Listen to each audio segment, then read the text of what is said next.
90 স্বৈরাচার বিরোধী ছাত্র আন্দোলনের অন্যতম সংগঠক এবং বাংলাদেশ আওয়ামী লীগের কেন্দ্রীয় উপকমিটির সদস্য শফি আহমেদ এই পৃথিবী ছেড়ে চলে গেছেন না ফেরার দেশে। ইন্না লিল্লাহি ওয়া ইন্না ইলাইহি রাজিউন। সোমবার বিকেলে নিজ বাসায় অসুস্থ হলে উত্তরার একটি হাসপাতালে নিয়ে যাওয়া হয়। হাসপাতালে কর্তব্যরত চিকিৎসক তাকে মৃত ঘোষণা করেন। মৃত্যুকালে তার বয়স হয়েছিল 63 বছর। 2007 সালে বাতিল হওয়া নির্বাচনে আওয়ামী লীগের মনোনয়ন পেয়েছিলেন শফি আহমেদ। ঢাকা বিশ্ববিদ্যালয় থেকে আইন বিভাগে স্নাতকোত্তর ডিগ্রি লাভ করেন তিনি।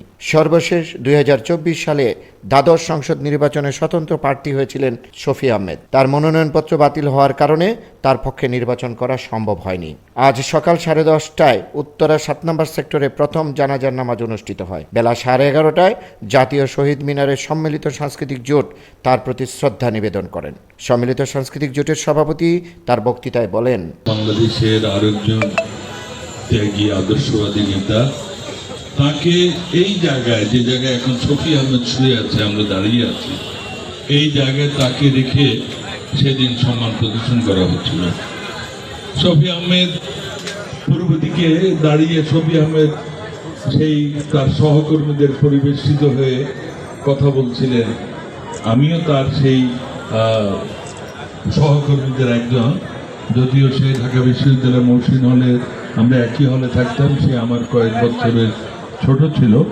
সেদিন শফি আহমেদ বাংলাদেশের বর্তমান রাজনৈতিক পরিস্থিতিতে যে সংকটগুলো আছে সেই সংকটের কথাগুলো বলছিলেন। নেত্রকোনা 4 আসনের সংসদ সদস্য সাজ্জাদুল হাসান বলেন, একটি পর্যায়ে এসে আমাকে যখন মাননীয় প্রধানমন্ত্রী জননেত্রী শেখ হাসিনা বিমান বাংলাদেশ এয়ারলাইন্সের পরিচালনা পর্ষদের চেয়ারম্যান নিযুক্ত করেছিলেন, তখন আমার স্মৃতিতে আছে যে সেখানে জানতে পারি যে জনাব শফি আহমেদের প্রিয় সহধর্মিনী সেখানে চাকরিরত এবং তিনি প্রায় আমার সাথে দেখা হতো, কথা হতো।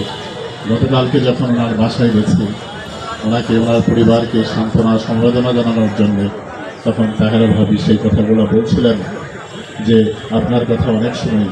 নেত্রকোনা মুক্তারপাড়ার মাঠে তৃতীয় জানাজা এবং বাদ এশা নিজ গ্রামের বাড়ি মদনে চতুর্থ জানাজা শেষে নেত্রকোনার সাতপাই কবরস্থানে বাবা মায়ের সাথে চিরনিদ্রায় শায়িত হবেন শফি আহমেদ। রফিকুল ইসলাম কোচি, আজকের সংবাদ।